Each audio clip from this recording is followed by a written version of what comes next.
amiguitos, saludos, bienvenidos. Bueno, estoy leyendo un libro de Montepín, que ya os hablé de esos libros, se titula Los vividores de París, que ya os lo comentaré otro día. Y bueno, me ha ocurrido con ese libro una de esas cosas que a veces te quedas así, no sé cómo, como en shock o algo que te hace reflexionar profundamente sobre uno mismo. Y es lo siguiente, el protagonista de la novela, un tal Renato, pues está contando la historia de él, ¿no? Y se había criado, se había muerto la madre al nacer, en fin, y el padre le había dado a unos campesinos y se había criado en la religión y en la honradez y todo esto, ¿no? Y entonces el padre, el varón, se lo vuelve a llevar al castillo cuando ya tiene 8 años y descubre en la biblioteca de su padre el libro escondido de Voltaire, libros del siglo XVIII, bueno, la acción en el siglo XIX. Y entonces dice el autor que eso lo cambia, que pasó de la religión, de la honradez, los principios morales, al materialismo del siglo XVIII, de Voltaire, y eso lo cambia completamente. Entonces yo me quedé así un poco porque resulta que a mí también, como sabéis, que por eso he hecho este canal, me gusta mucho la lectura, pero es de toda mi vida, es algo vital en mí, la afición a la lectura, ¿no? Y entonces yo me paro a pensar, digo, ¿es posible? Me planteo yo la pregunta, ¿no? Digo, ¿es posible que la literatura nos cambie a las personas, nos induzca por unos caminos o por otros? Eso pasa en Renato, el protagonista, ¿no? Y ahí estoy yo pensando todo eso. Entonces, bueno, aprovechando que el Pisuerga pasa por Valladolid, digo, pues si realmente los libros influyen en las personas, y ahora que se acerca la Navidad, aunque a mí la Navidad no me gusta, digo, pues voy a leeros un cuento de Tolstoy. Este es Iván el imbécil, un cuento precioso que os recomiendo que leáis, pero es muy largo y yo no lo voy a leer. Que Tolstoy era un sabio, era un guía de la humanidad, y en sus lecturas, sobre todo en sus cuentos, pues hay una moralidad que nos ayuda a ser mejores. Entonces voy a leer un cuento que se titula Dios está en todas partes, ¿no? Es un poquito largo. No, Dios está donde hay amor, se titula el cuento, ¿no? Entonces, pues, a ver si este cuento nos hace recapacitar hacia el bien. Aunque sea por egoísmo, hay que ser bueno. Porque y honrado. Porque la persona que encuentra más sentido a la vida y bueno, se siente mejor consigo misma, porque el peor enemigo de uno es uno mismo. Las personas tenemos luchas internas, estamos divididas, entonces es bueno encontrar un equilibrio, y ese equilibrio pues también se encuentra con hacer el bien y con la honradez, pienso yo. Bueno, es un poco largo, veremos a ver si puedo leerlo. Vale, voy a comenzar la lectura, no hay mucha luz, veremos a ver. Dios está donde hay amor, de Tolstoy. Comienzo. Había en una ciudad un zapatero que se llamaba Martín Avidiet. Ocupaba en los sótanos una habitación con una ventana. La ventana daba a la calle. Se veía pasar a la gente y aunque solo se le veían los pies, Martín les conocía por el calzado. Hacía tiempo que vivía allí y conocía a mucha gente. Era raro que un par de botas no se le pasara una o dos veces entre las manos. Ponía suelas a una, a otra le ponía empeine y a menudo veía pasar delante de la ventana a su obra. Avidiet tenía mucho trabajo, pues lo hacía bien. Daba buen género, no engañaba a nadie y entregaba el día prometido. Y todos le apreciaban y nunca estaba sin trabajo. Siempre había sido un buen muchacho, pero entrando en años empezó a pensar más en su alma y a acercarse a Dios. Mientras trabajaba aún en casa de un maestro zapatero, se murió su mujer, dejándole un niño de 3 años. Habían muerto todos sus hijos mayores, de modo que al que le quedaba quiso mandarlo al campo, a casa de una hermana. Luego se compadeció de él y pensó: le sería muy duro a mi Capitocha, que le dicen estos nombres diminutivos en los rusos, el vivir con una familia que no es la suya. Prefiero que se quede conmigo. Y Abidiel dejó a su dueño y se estableció por su cuenta con su hijo. Pero Dios no bendijo a Martín en su hijo. Cuando empezaba a crecer y a ayudar a su padre, Kamiotka se puso enfermo, empeoró durante una semana y murió, el único hijo que le quedaba. Abidiel enterró a su hijo y desesperó de todo. Estaba tan disgustado que empezó a murmurar contra Dios. Se sentía Martín tan desgraciado que le pedía al Señor la muerte, reprochándole que no le hubiera tomado a él, un anciano, en vez de a su hijo único y adorado. Llegó a dejar de frecuentar la iglesia.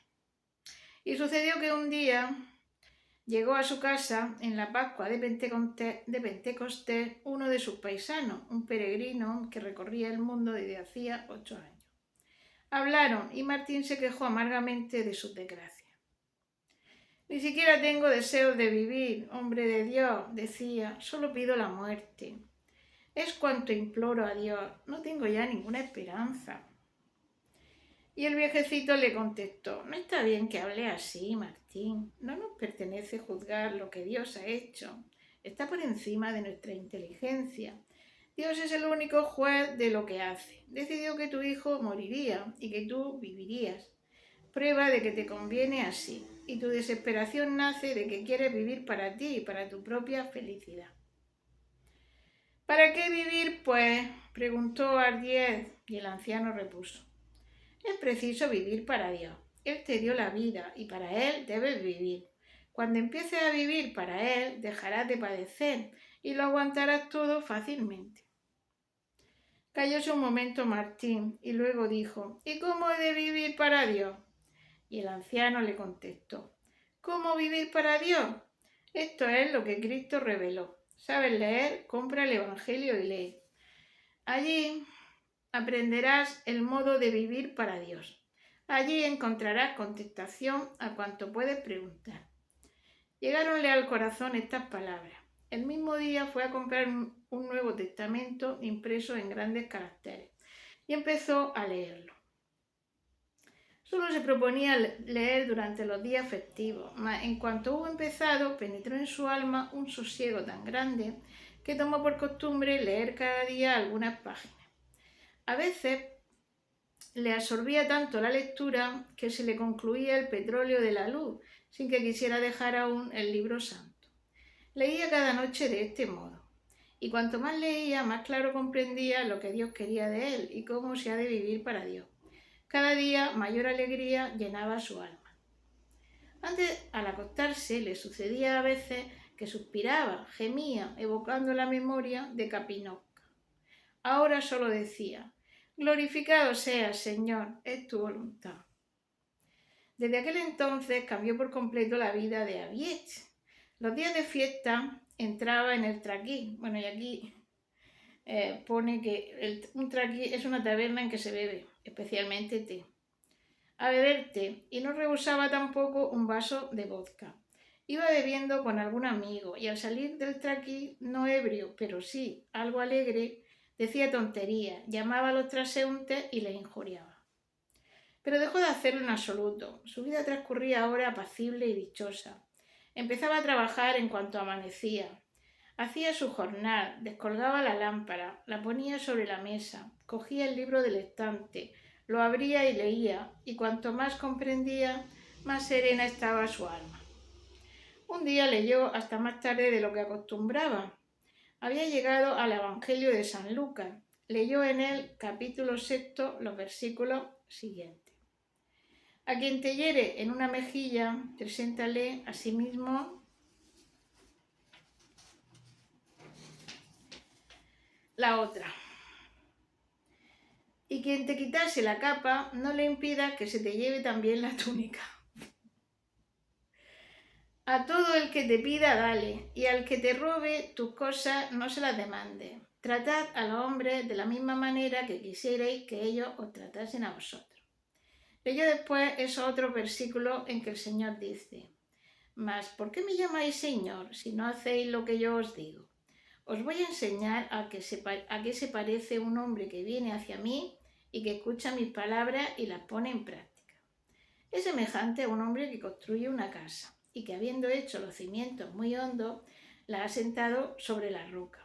Y cuando ha ocurrido una venida del río, el torrente ha chocado con fuerza contra la casa, pero no ha podido derribarla, porque estaba construida sobre una roca.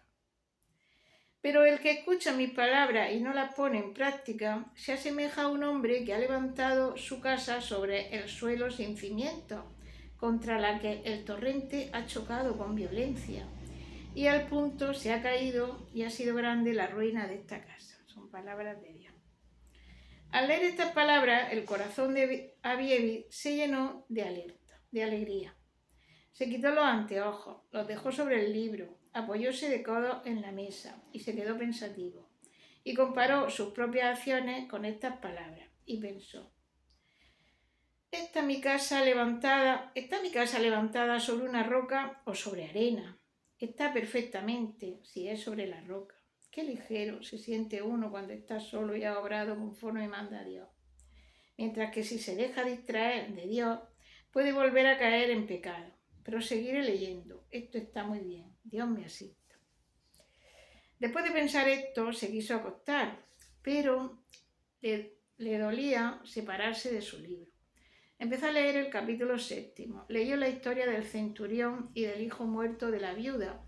Leyó la contestación de Jesús a los discípulos de San Juan. Leyó cómo la pecadora le ungió los pies y se los lavó con sus lágrimas, y cómo él la redimió de sus pecados. Por fin llegó al versículo 44 y leyó: Y volviéndose hacia la mujer, dijo a Simón: ¿Ves esta mujer? Yo entré en tu casa y no me has dado agua con que lavarás mis pies. Mas ésta ha bañado mis pies con sus lágrimas y los ha enjugado con sus cabellos. Tú no me has dado el ósculo de paz, pero ésta, desde que llegó, no ha cesado de besar mis pies.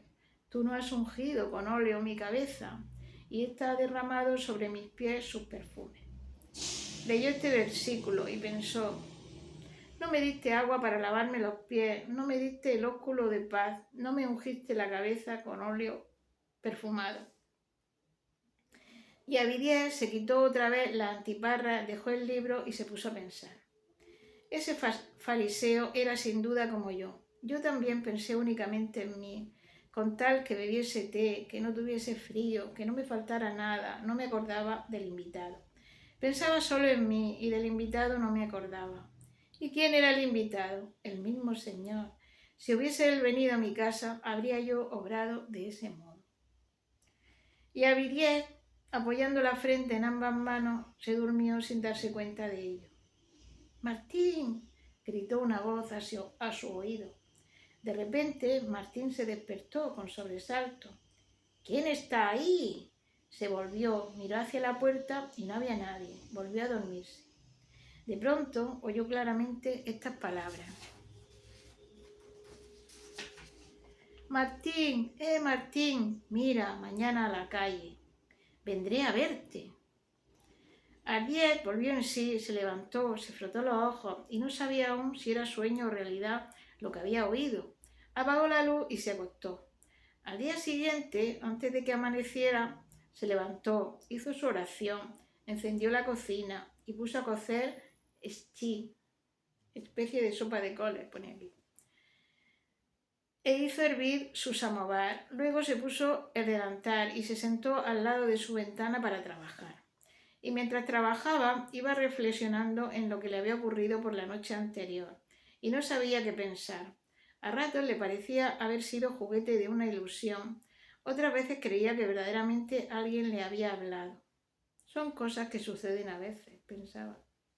Seguía trabajando Martín y miraba por la ventana, y cuando veía pasar un par de botas desconocidos, se inclinaba para ver a través de la ventana no solo los pies, sino también el rostro del que lo llevaba.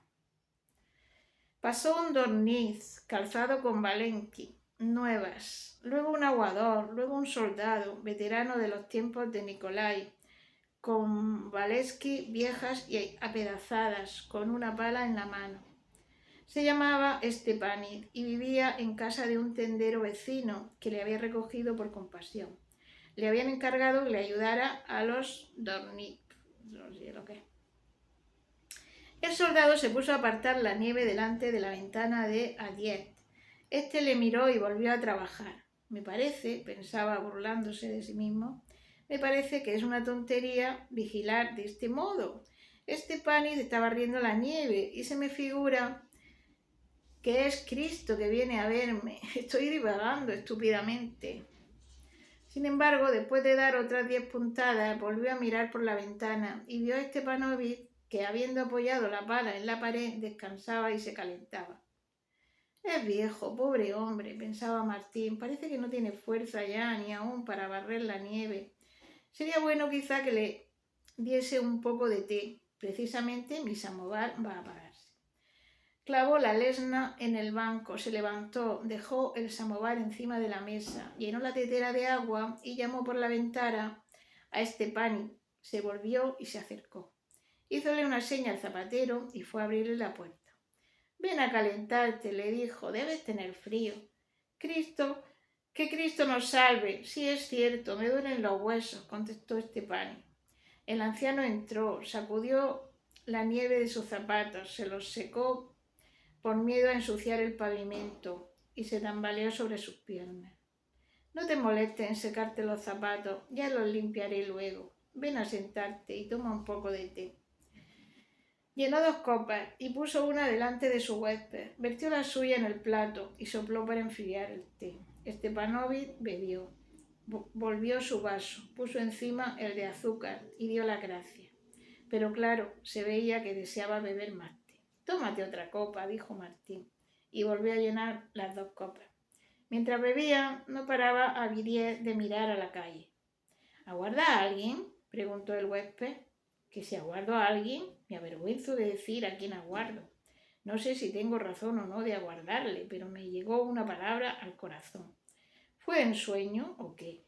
Estaba leyendo anoche el Evangelio de nuestro Padrecito Jesucristo y cuánto sufrió y cómo recorría la tierra. ¿Has oído hablar de ello, verdad? Sí, me lo han contado, repuso Stepanovich, pero nosotros los pobres no sabemos leer. Pues bien, leía cómo andaba por la tierra. Leí, ¿sabes?, que fue a casa del fariseo. Y cómo el otro no salió a recibirle. Pues precisamente lo leí ayer, hermano, y pensaba, ¿cómo sería posible que se honrase mejor a nuestro Padrecito Cristo? Si algo parecido me sucediese, por ejemplo, a mí o a cualquier otro, no sabría cómo hacerlo para honrarlo cual se merece. Y él, el fariseo, no le salió al encuentro. Esto pensaba yo y me adormecí. Y cuando estuve adormecido, hermano mío, oí que me llamaban por mi nombre. Me levanto y la voz parecía murmurar. Aguárdame, me decía, vendré mañana. Y así 2 veces. Pues bien, querrás creerlo, no puedo sacármelo de la cabeza, por más que me riño a mí mismo. Estoy aguardándole, a él, a nuestro Padrecito. Stepanovich movió la cabeza sin contestar, concluyó el té que le quedaba, volvió el vaso, pero a Vidier púsole otra vez de pie y se lo volvió a llenar. Bebe a tu salud. Pienso que él, nuestro Padrecito, cuando andaba por el mundo no desairaba a nadie y que buscaba especialmente a los humildes. Siempre visitaba a los humildes, a sus discípulos siempre los escogía entre nosotros, pecadores, artesanos, como nosotros mismos. El que se eleve será humillado, el que se humille será ensalzado, decía. Me llamáis Señor, añadía, y yo os lavo los pies. El que quiera ser el primero debe servir a los demás. Sean, decía además, bienaventurados los pobres de espíritu, el reino de los cielos les pertenece. Stepanid no se acordaba del té que tenía puesto. Era un anciano muy sensible. Escuchaba y gruesas lágrimas rodaban por sus mejillas. Toma otro vaso, dijo Martín, pero Stepanid se persignó, apartó el vaso y se levantó dando las gracias. Te lo agradezco, Martín. Gracias por haberme tratado de ese modo y haber satisfecho mi alma y mi cuerpo. Siempre a tu disposición, hasta otro día. Me place que venga alguien a verme. Estepani se retiró. Martín se sirvió el té que quedaba, se lo bebió, recogió la vajilla y volvió a sentarse cerca de la ventana para seguir su trabajo. Cosía y mientras cosía miraba por la ventana y aguardaba a Cristo. Y no pensaba más que en él y recordaba lo que él había hecho, lo que había hecho. 2 soldados pasaron, uno con botas de ordenanza, el otro con botas propias. Luego un barín con botas de charol, luego un panadero con su canasta. Y he aquí que apareció frente a la ventana una mujer con medias de lana y con zapatos de campesina. Pasó por delante de la ventana y se apoyó en la pared. Abievi se inclinó y miró por el cristal. Vio a una mujer forastera llevando un niño en brazos, apoyada en la pared y poniéndose de espalda al viento. Procuraba abrigar a su pequeño, pero no lo conseguía, pues no tenía nada para cubrirle. Vestía ropas de verano, pero muy raídas. Y Ardier oyó decir desde su ventana que el niño gritaba y que la madre le consolaba, pero sin lograrlo. Levantóse, abrió la puerta, salió y llamó desde la escalera. «Buena mujer, ¡ea, buena mujer!».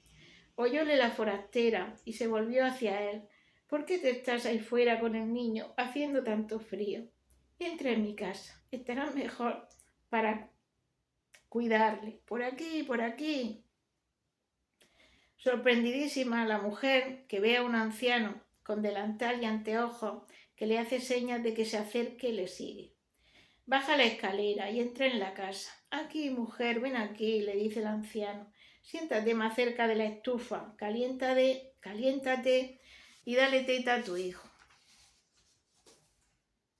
Bueno, me falta.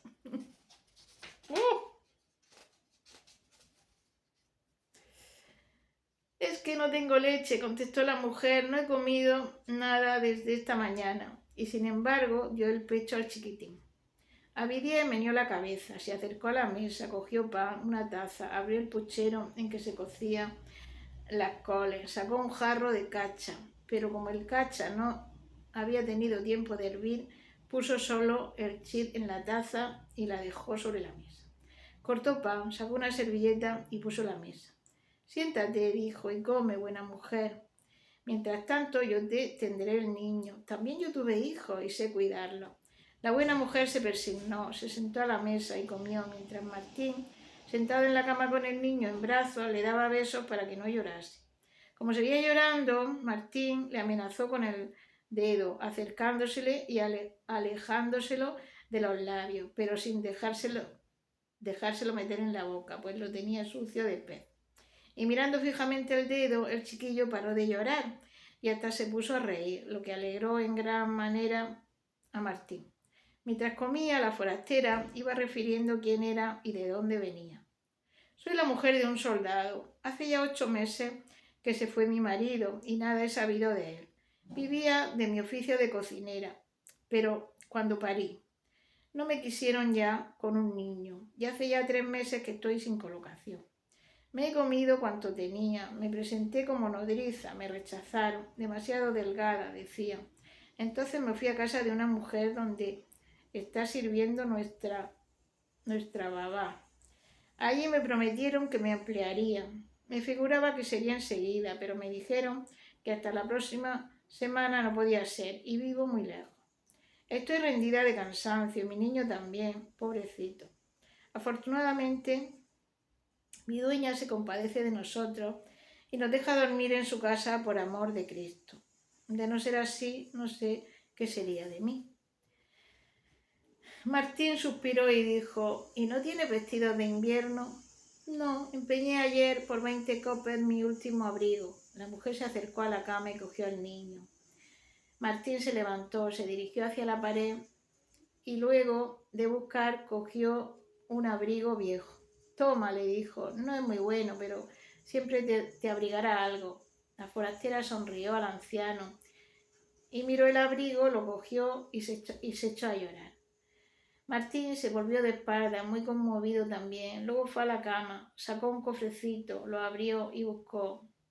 Y luego fue a sentarse delante de la mujer. Y esta le dijo: que Cristo te salve, abuelito. Sin duda él me guió hasta tu ventana. A no haberte hallado, el niño se habría muerto de frío. Cuando emprendí el camino hacía calor, y ahora qué frío.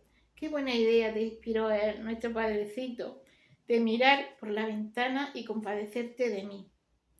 Martín se sonrió y dijo: él es efectivamente quien me dio esta idea. No miré de casualidad por la ventana. Y refirió a la señora su ensueño, cómo había oído la voz y cómo el Señor le había prometido que aquel mismo día le haría una visita. Todo es posible, repuso la mujer, que se levantó, cogió el abrigo, envolvió con ella al niño, se inclinó y dio las gracias a Martín. Toma en nombre de Cristo, dijo Martín, dándole una pieza de 20 copes. Toma esto para desempeñar tu abrigo. Persinóse la mujer, imitóla a Martín y la acompañó hasta la puerta.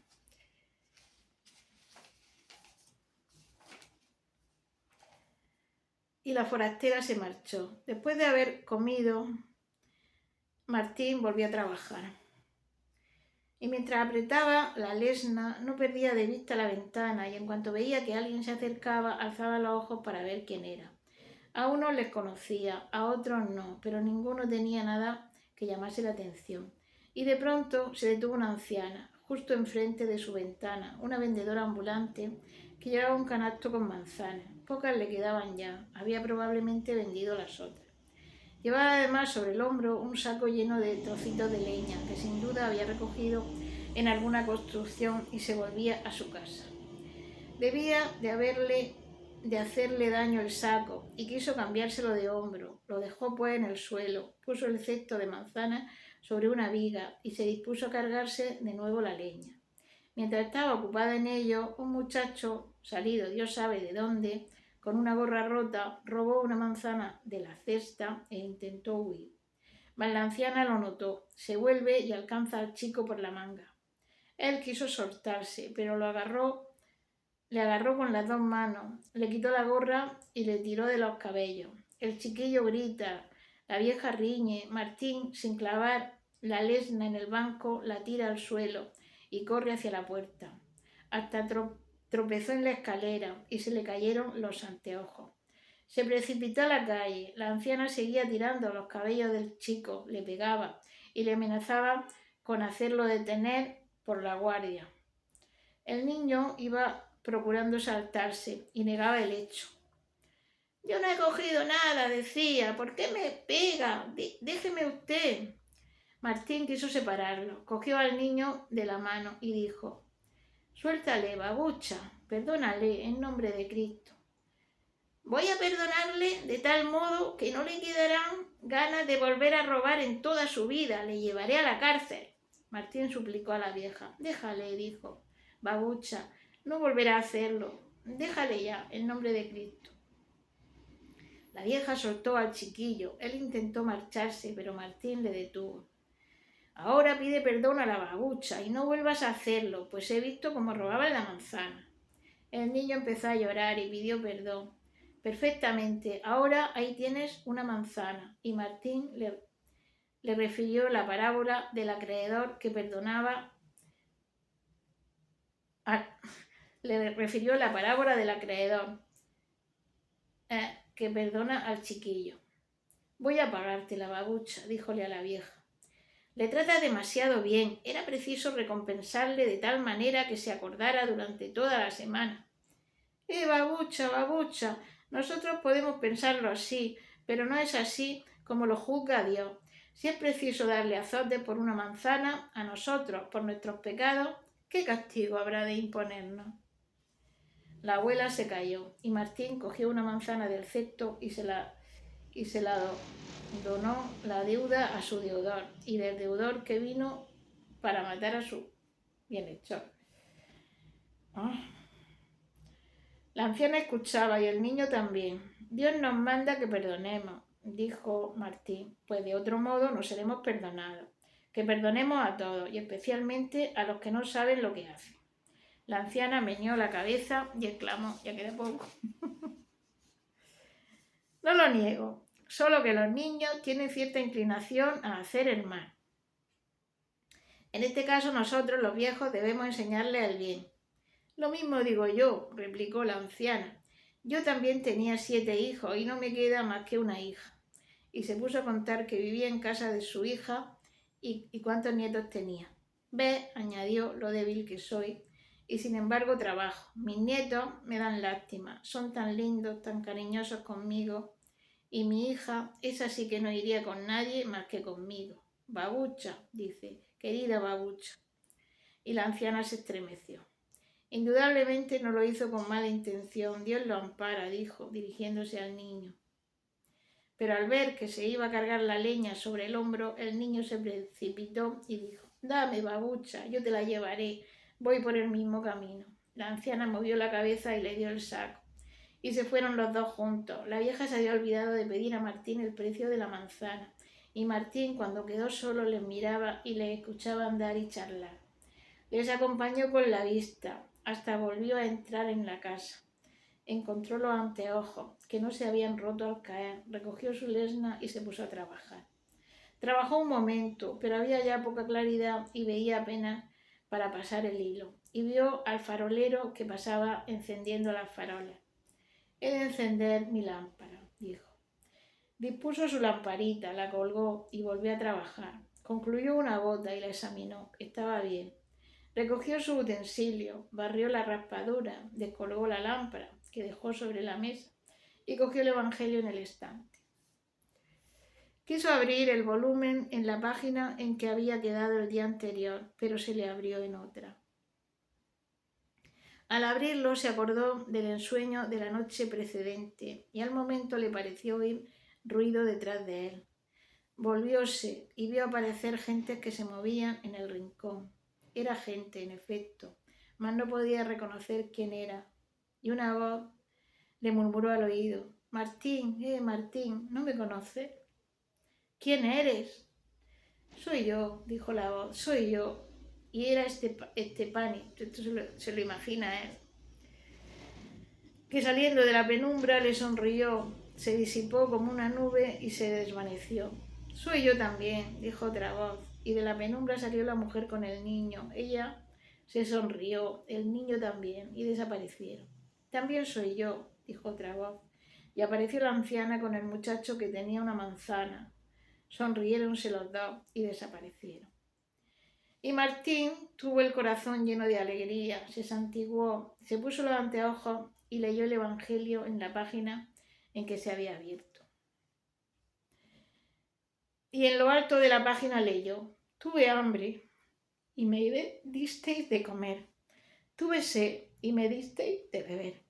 Era forastero y me acogisteis en vuestra casa».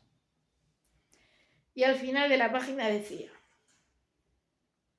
«Lo que hicisteis al más ínfimo de mis hermanos, me lo hicisteis a mí». San Mateo, versículo 25. Y Martín comprendió que no le engañara el ensueño, que efectivamente el Señor había estado en su casa aquel día y que al Señor había recibido. Bueno, amigos, estaba la letra, hay poca luz y estaba la letra un poco... No sé si lo he leído muy bien, ¿no? Pero es bonito, ¿no? Hace pensar de la vida. Hay personas que que han tenido dinero, que han llevado una vida así muy, muy libertina, y luego al final, pues, no terminan bien, están hartos de todo, ¿no? Eso es un poco el tema de la novela que estoy leyendo de Montepín, Los vividores de París, que ya, bueno, la estoy leyendo, ya os la comentaré, ¿no? Y al final de su vida, no hay en la novela, que no la he terminado, estas personas así, al final de su vida, pues, encuentran sentido a la vida ayudando a los demás. Es lo que más llena. Y bueno, no hago más comentarios porque este vídeo que tiempo llevo ya 34 minutos y tengo que irme. Venga, saludos.